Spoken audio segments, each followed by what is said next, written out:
ராகவன் தமிழ் நேயர்களுக்கு வணக்கம். தமிழ்நாடு பட்ஜெட் சிறப்பு நேரலையில் உங்களை சந்திப்பதில் மகிழ்ச்சி. இந்த சிறப்பு நேரலை அமர்வில் நம்முடன் தமிழ்நாடு மகளிர் தொழில் முனைவோர் நலசங்கத்திலிருந்து அதன் நிறுவனர் டாக்டர் கிருஷ்ணா ராதாகிருஷ்ணன் இணைந்திருக்கிறார். பட்டய கணக்காளர் திருமிகு சுபாஷினி, பொருளாதார நிபுணர் சிற்பி, பொருளாதார நிபுணர் கோபிநாத் மற்றும் திமுகவில் இருந்து திரு எஸ்கேபி கருணா. அனைவருக்கும் வணக்கம்.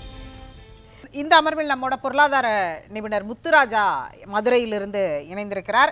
ப்ரொஃபசர், நீங்க எப்படி பார்க்கறீங்க இந்த பட்ஜெட்? எதெல்லாம் முக்கிய அறிவிப்பா பார்க்கறீங்க? வணக்கம், சொல்லுங்க. இந்த பட்ஜெட் ரொம்ப முக்கியமான பட்ஜெட். ஒரு 3 சோதனைகள் அடிப்படையில் வந்திருக்கக்கூடிய பட்ஜெட் நான் பாராட்டி ஆகணும்.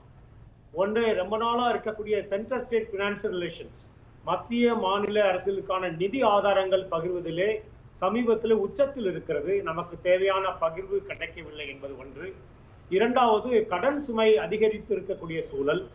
மூன்றாவது, உங்களுக்கு தெரியும், இந்திய பொருளாதாரத்தினுடைய நோக்கமான 5 ட்ரில்லியன் எக்கானமியும் 2047 நோக்கி பயணிக்கிற இந்த சூழல்லையும் தமிழ்நாட்டுடைய பங்களிப்பு என்பது மிக முக்கியமானது. நம்ம இந்திய பொருளாதாரத்தால் தமிழ்நாட்டு பொருளாதாரத்தினுடைய பங்கு மிக மிக முக்கியம்.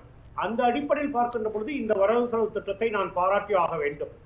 உங்களுக்கு தெரியும், சமீபத்தில் வெளிவந்த எஸ்டிஜிஸ் உடைய அந்த ஸ்டேட்டஸ் இந்திய அளவில் பார்க்கின்ற பொழுது தமிழ்நாடு மிக முக்கியமான மாநிலமாக இருந்தாலும் கூட வளர்ச்சியடைந்து வருகின்ற மாநிலமாக இருக்கக்கூடிய தமிழ்நாட்டுக்கு ஒரு சோதனை என்றால் அதிகமான வளர்ச்சி வருவதே ஒரு சோதனையாக இருக்கிறது.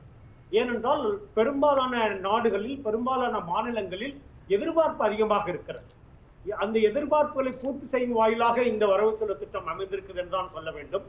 மிக முக்கியமாக ஒரு இன்க்ளூசிவ் பட்ஜெட் சொல்றது, அது ஒரு சோசியலிஸ்டிக் பட்ஜெட் சொல்றதா, அதோட முக்கியமாக ஒரு காந்திய பொருளாதாரத்தை மறைமுகமாக ஆதரிக்கின்ற ஒரு வரவு செலவு திட்டமாக பார்க்கிறேன். ஒன்று, ஒரு டீசென்ட்ரலைஸ்ட் எக்கனாமிக் பாலிசிஸ், எல்லோருக்கும் எல்லாம் என்பதே ஒரு டோட்டல் டெவலப்மென்ற கான்செப்ட்ல இருந்து வரக்கூடிய ஒன்று. எல்லோருக்கும் எல்லாம் என்றால் ஏற்கனவே இருக்கவங்களுக்கு நம்ம ஒன்றும் செய்ய போறதில்லை, அதை ரெகுலேட் பண்றோம். இல்லாதவர்களுக்கு, யார் இல்லாதவர்களாக இருக்கிறார்கள் என்று 10-15 ஆண்டுகளாக பார்க்கின்ற பொழுது கிராமப்புறத்தில் இருப்பவர்கள், பெண்கள், குழந்தைகள், எஸ்சி எஸ்டிஸ், ட்ரைபல்ஸ், இந்த மாதிரி ஆட்களை தான் நம்ம கவனிக்க வேண்டியிருக்கிறது. இதற்கான சிறப்பு முன்னெடுப்புகள் அறிவிக்கப்பட்டிருக்கிறது. ஆகவே இது ஒரு மிகச்சிறந்த பட்ஜெட். 2 விதத்துல. ஒன்று, வளர்ச்சி பெறுவதற்கு துணை புரியக்கூடிய வரவு செலவு திட்டம். இன்னொன்று, பரவலான வளர்ச்சி பெறுவதற்கு உதவுகின்ற ஒரு வரவு செலவு திட்டமாகத்தான் நான் பார்க்கிறேன். இதுல 3 விஷயங்களை நம்ம பொதுமக்கள் பார்வையில பார்க்க வேண்டியிருக்கிறது.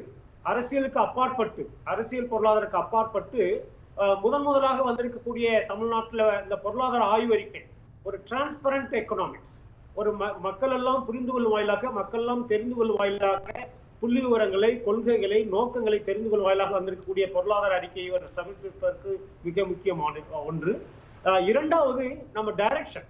நீங்க நிதி மந்திரி அறிவிக்கின்ற பொழுது அதிகமான அளவு நாங்கள் திட்டங்கள் வைத்திருந்தாலும் கூட நிதி பற்றாக்குறை குறைத்திருக்கிறோம் என்று சொல்கிறார்கள். அதிலே சற்று ஐயம் இருந்தாலும் கூட நிதி பற்றாக்குறை ஒரு கவலை தரக்கூடிய ஒரு விஷயம். நான் ஏற்கனவே சொன்னேன், இந்த சென்ட்ரல் ஸ்டேட் பினான்சியல் ரிலேஷன்ஸ் இருக்கக்கூடிய ஒரு ஒரு ஒரு ஒரு ஸ்டாக்மா, ஒரு ஸ்ட்ரிக்ட்னஸ் இருக்கு. அதுதான் மாறணும்னு நினைக்கிறேன். இதை விட மிகச்சிறந்த திட்டம் இந்த சோதனை காலத்தில் கொண்டு வர முடியுமா என்றால் என்னை பொறுத்தளவு வேற மாநிலங்கள் கொண்டு வர முடியாது. Thanks to Finance Minister and particularly the Chief Minister for providing opportunities, for providing good platform for Finance Minister to provide good approaches. ஆக மொத்தத்தில் ஒரு சிறந்த பட்ஜெட் என்று சொல்லுவேன். வளர்ச்சிக்கு உதவும், பரவலாக்கப்படுகின்ற வளர்ச்சிக்கு உதவும். பேசலாம்.